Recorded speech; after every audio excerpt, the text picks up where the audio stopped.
kita masuk ke aspek kimia lingkungan.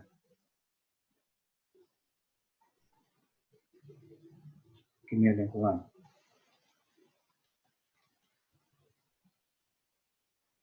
Jadi kimia lingkungan ini materinya pengantar kimia lingkungan, kimia yang ada di air, kimia yang ada di udara, atmosfer, kimia di tanah.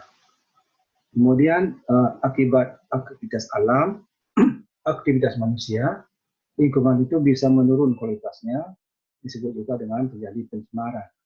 Pencemaran bisa terjadi di air, di udara, dan di tanah. Dan sekarang pencemarannya sudah sangat mengglobal artinya tidak ada lagi sekat-sekat wilayah, ya. Misalnya kebakaran hutan di Sumatera, asapnya sampai ke Malaysia, ya, sampai ke Brunei, sampai ke Singapura misalnya, ya. Nah, itu juga hal-hal lain. Sekarang pengertian kimia lingkungan. Kimia lingkungan sebenarnya ya kimia biasa, tapi yang dibatasi dengan mempelajari ilmu kimia yang terjadi di lingkungan. Apa yang kita pelajari? Pertama, sumber-sumber materi, sumber zatnya. Zat tersebut bisa berubah. Berubahnya menjadi apa? Dan apa akibatnya? Akibat itu namanya dampak.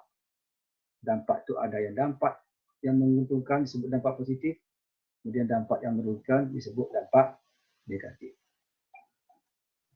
Jadi sumber materi bisa berubah oleh alam atau oleh manusia. Kemudian menghasilkan dampak positif dan dampak negatif. Ini contohnya kita buat, ini eksplorasi minyak bumi. Nah, minyak bumi keluar, ya, digunakan untuk bermacam-macam keperluan sesuai dengan karakteristik minyak yang keluar, ya. Kalau jumlah atom C-nya sedikit, dia makin naik di atas ini. Semakin ke bawah, semakin berat maka menjadi aspal.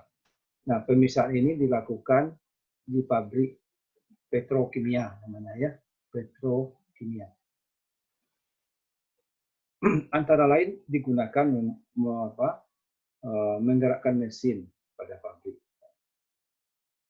Nah, akibat karena pembakarannya tidak sempurna, maka pemakaian bahan bakar tadi bisa menghasilkan asap. Ya. Asap ini bisa dihasilkan dari mesin, bisa juga dari hasil proses pabrik itu sendiri. Nah, ya, apa dampaknya? Kalau dampak positifnya tentu banyak sekali. Ya, berdiri pabrik pada satu daerah, pertama meningkatkan kesejahteraan orang setempat karena lapangan kerja ada, ya. Kemudian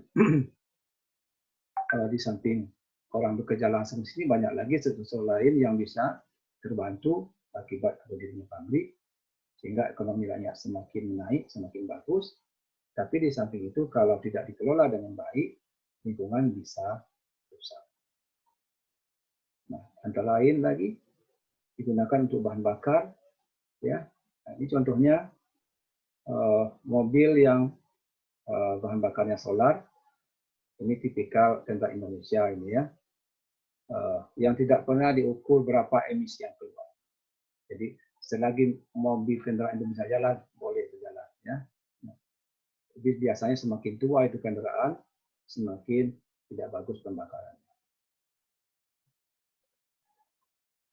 Nah, ilmu kimia lingkungan ini punya gabungan dari macam-macam ilmu kimia.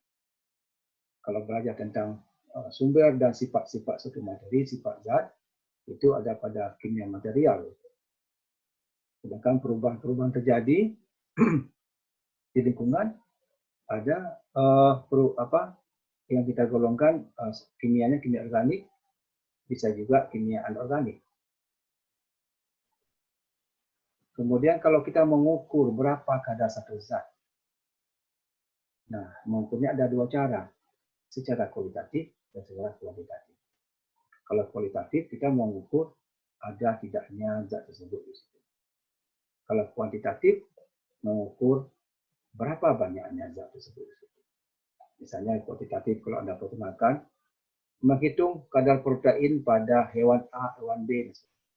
Ya, tidak perlu lagi kita menghitung secara kualitatif, karena sudah pasti kalau ada daging, pasti ada proteinnya. Sekarang kita menentukan berapa jumlahnya. Tapi kalau kita cukup tahu ada tidaknya, cukup secara kualitatif saja. Kemudian dampak-dampak terhadap lingkungan itu dipelajari di bidang ilmu kesehatan. Ya, ilmu kesehatan. Oke, itu pengantar ya untuk kimia